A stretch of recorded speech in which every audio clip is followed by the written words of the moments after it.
beautiful people, greetings to you all. I hope you're having a fantastic day and welcome to Nanaba's Kitchen. So what do we have on the menu today? We are making Black Eyed Bean Fritters. We call them Akara or AKALA in Ghana. They are delicious and protein packed. Today we're making them with the skin of the bean on. So we're going to get all that fiber, the protein, and oh, don't even talk about that taste. Beans, black eyed beans that is, has its own flavor. So we're not going to mask it at all. So very few ingredients is all we're gonna need to put this vegan and gluten-free fritters together.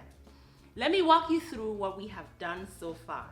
We soak the beans overnight to hydrate them and also get rid of all that gassiness you get from eating black-eyed peas. And then we washed the beans to cleanse them thoroughly. We blended them with some onions. I used shallots today for that sweetness and mild onion flavor. Then we also added 1 scotch bonnet chili to give us that heat, that kick. You know how I like it. You can always use a little less or more depending on your taste buds.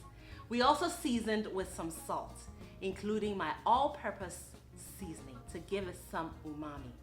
So delicious. That's all she wrote. Okay, that isn't all she wrote, not just yet, because we do still need to add one more ingredient, which is some water straight from the tap, just enough to help move the blades off the blender. These beans are extremely hydrated because, again, I hydrated them by soaking them in water overnight. So they're already nice and plump and filled with lots of water, so we don't need a whole lot of water in here.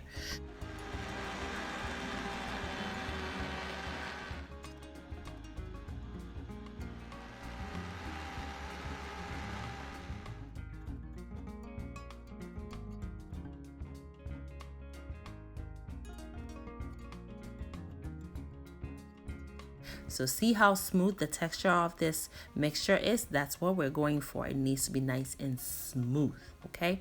Now that we have it smooth, we also need to whip some air into it, all right? Until we get a mousse-like consistency.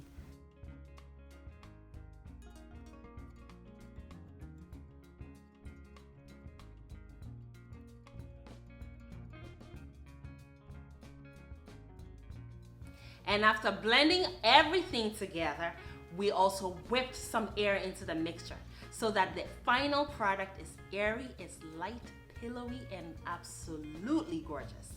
And then after doing all that, we chopped up some scallions to reintroduce some color, some fiber, and also some texture. Now gently fold in the scallions with emphasis on the word gentle.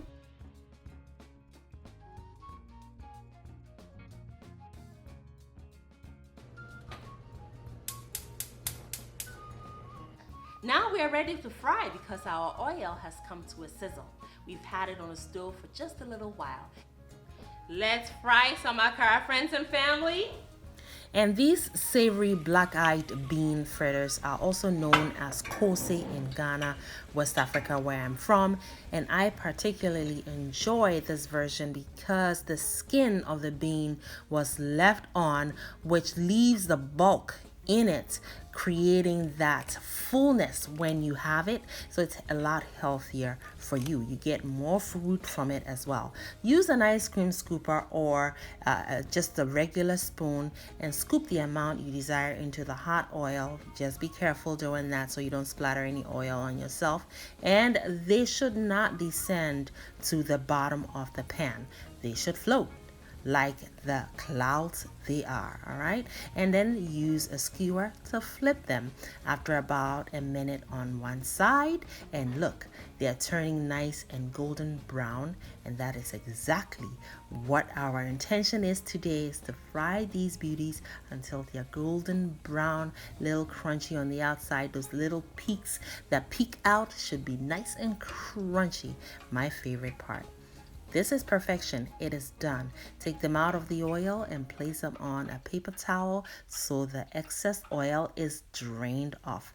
I served these version of KOOSE or AKALA or Akara with my Hausa cocoa made with millet a while ago, and I'm now sharing the recipe.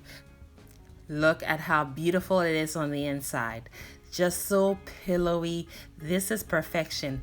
Very easy to replicate this recipe. You will totally enjoy these savory black-eyed bean KOOSE Akara or Akala. Thank you all so much for watching, friends and family. Make it a great day and have fun, especially in that kitchen